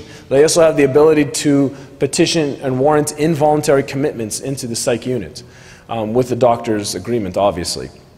So every county has its resources. I'm not sure necessarily what's available in Mercer County, but I encourage you all to know what those resources are. Other available treatment options, sobriety, sobriety, sobriety. There is nothing that's going to take the place of sobriety. I hate it when a client comes back to my office and says, well, I'm clean, but I use every once in a while. I had a client in the psych unit yesterday who told me he uses cocaine 3 times a year. Well, then why are you using it? I mean, you're causing more harm, and I'm sure it's not 3 times a year. But before treatment of any mental illness, the substance usage must stop. If they're going to continue to use, then any medication I give them is not going to work. You're going to go up the down escalator. You're not moving. Alcohol is a natural depressant. It's going to push you down. If I give you an antidepressant, you're just going to butt heads and not going to go anywhere. There are inpatient, outpatient rehabs, AA and NA. I'm fascinated by AA and NA. This is a free service and has the highest success rate of any medical treatment for substance abusers in the entire country. I would often say also the world. And it's free. Now, a lot of substance abusers say, I don't like going because they use when they leave the meetings. Listen, the meetings are what you make of them. If you're going to get caught up in the ones that are using and you don't have the willpower to stay away from those people, then maybe, yes, you shouldn't go. But get a sponsor, get enrolled in the system, and bury yourself in that system. Many people will replace their addiction with meetings. So instead of using 3 or 4 times a day, they go to meetings 3 or 4 times a day. And that's a way for them to take up their mind. I always say, idleness is the devil's playground. And if you find yourself by yourself, you're going to get caught up in your mind, and you're going to rationalize using, and your guards are going to come down. We have Lawrence County Drug and Alcohol as well. There is pharmacotherapy, antidepressants. A lot of people self-medicate with using drugs. This cocaine guy did that, is what we came up with, is that he was using the coke to make his depression better. There are other pharmacotherapies such as Suboxone, Methadone, Naltrexone, and Vivitrol. I know these are things that Angelo and Dr. Wrightson alluded to. Just to clarify things, Naltrexone and Vivitrol are the same thing. So Vivitrol is what's called a long-acting injectable from Naltrexone. Naltrexone is used for alcohol abuse or dependency. It decreases cravings and it decreases the effect the alcohol may have in you. The Vivitrol is a long-acting injectable of that, so you don't have to take the drug every day. You just get an injection once a month. Now, it's not a cure. It's not going to, make you disgusted to use. You still have to say yes or no whenever you're presented with the option of using. Psychotherapy, I think, is invaluable. I think it's more powerful than medication. Unfortunately, it takes longer, and it takes more effort on the part of the client to make it effective. Inpatient hospitalizations for patients that are a danger to themselves or to other people. All right, so we've come to the last dance. The rising issue of prescription opiate addiction increases the risk of comorbid mental illnesses such as depression. Disturbing increases in both intentional and unintentional overdoses in prescription opiate abusers. An initial encounter is a good opportunity to screen for potential addiction. This is when you establish yourself, you establish who you are and what kind of clinician you're going to be to that person. Utilize a team approach with other disciplines in order to maximize care for these clients. I can't tell you how important it is to have a good team on board. The nurses in the hospital, they're my eyes and ears. They see and do everything with the client for 24 hours. I come in and round for 2 to 3 hours, and that's it. And other types of group homes and other facilities, case managers, other therapists that are seeing the client with you, group therapists, family therapists, counselors, other doctors. If you have a team approach, you're gonna win every time. No quarterback can win the Super Bowl by themselves. They need a defense, they need a running back, they need an offensive line, and they need a coach. I'm going to leave you with one last quotation. Those suffering from addiction have a life-threatening disease as opposed to a moral shortcoming. Though they may occur together, addiction is not the same as physical dependence as manifested by physical withdrawal. Addiction, like other chronic diseases such as diabetes, bipolar disorder, and hypertension, can be controlled but not cured. One thing I want to mention is I often see this commercial on TV with this kid who's telling me that he's cured of addiction and you should call his center. That's a sham. There is no such thing as a cure for addiction because in your mind you can always choose to use again. So there's nothing that's ever going to say, never use again. Though there is ample evidence to suggest that the behavioral changes associated with addiction are secondary to neurobiological changes, normalization of addictive behavior can occur with treatment and maintained by a good recovery program. It is important to understand that addiction is a primary disorder and that the evaluation and ongoing care of patients with coexisting chronic pain and addiction should be approached from a framework of compassion rather than judgment. We way too often judge these people rather than try to help them. And we often dismiss them. Treating the psychiatric disorder alone will not cure the addiction either. It can help, but like I said, there's no cure. So, just to leave you with one last cartoon, this is the Johnstown Acupuncture Associates. You got to be kidding me, your back still hurts. Again, we can nail them with all kinds of types of treatments, and their pain is not going to be cured. And they have to be realistic and their expectations of treatment. And I think often patients are not realistic. They don't understand that we cannot cure pain. They don't understand that the more we give them doesn't mean that they're going to get better or that their pain is going to go away more. And sometimes, yes, people do have to live with pain. Yes, sometimes people do have to live with anxiety. And there has to be a realistic expectation of what we can and cannot do in medicine. And with that, I'll be happy to take any questions that you guys might have. And thank you very much for your attention this afternoon.